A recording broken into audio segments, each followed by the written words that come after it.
സ്ഥാപനത്തിനെ സഹായിച്ച ഒരുപാട് പേര് ഈ മജ്‌ലിസിൽ ഇരിക്കുന്നുണ്ടല്ലോ. നിങ്ങളിൽ പലരും സഹായിച്ചവരാണല്ലോ. കൊടുത്തിട്ട് കുറഞ്ഞു പോയോ സഹോദരാ? ഇല്ലടോ, കൊടുക്കും തോറും വർദ്ധിക്കുകയാ. കൊടുക്കും തോറും അല്ലാഹു വാരിക്കോരി തരികയാ. ഉസ്മാൻ തങ്ങൾക്ക് സമ്പത്ത് കൂടിയതല്ലാതെ കുറഞ്ഞില്ല സഹോദരാ, കുറഞ്ഞില്ല ചെറുപ്പക്കാരാ. അതുകൊണ്ട് എന്റെ പ്രിയപ്പെട്ടവരോട് പറയുകയാണ്, അൽഹംദുലില്ലാഹ്, ചോദിച്ചാ കൊടുക്കാനുള്ള മനസ്സുണ്ടാകണം. ഈ സദസ്സിലിരിക്കുന്നവരോട് ഞാനൊരു സദക്ക ചോദിച്ചാ എല്ലാവരും തിരിഞ്ഞു നോക്കുകയാണ്.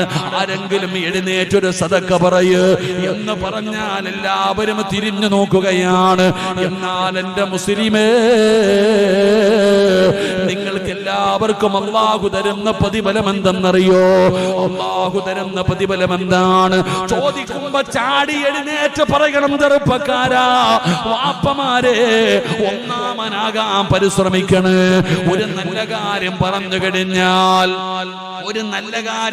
കഴിഞ്ഞാൽ ആദ്യം ഞാൻ കൊടുക്കണമെന്നുള്ള ഒരു ചിന്തയാണ് നമുക്ക് വേണ്ടത്. അല്ലാഹു ഖുർആനിൽ പറഞ്ഞത് എന്തെന്നറിയുമോ? ഇന്നഹും കാനൂ യുസാരിഊന ഫിൽ ഖൈറാത്ത്.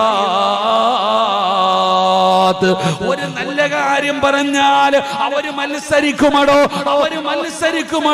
ആദ്യം ചെയ്യാനുള്ള ഒരു മനസ്സുണ്ടല്ലോ നമ്മളിൽ ആർക്കാവുണ്ടാകുന്നത്?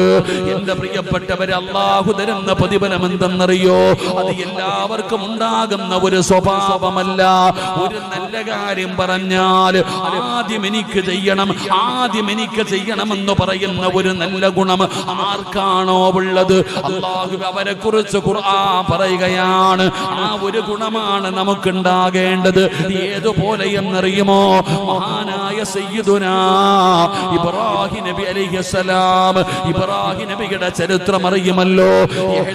ഇബ്രാഹിം അലൈഹിസ്സലാം വഹുവ ഇബ്നു 80 സന.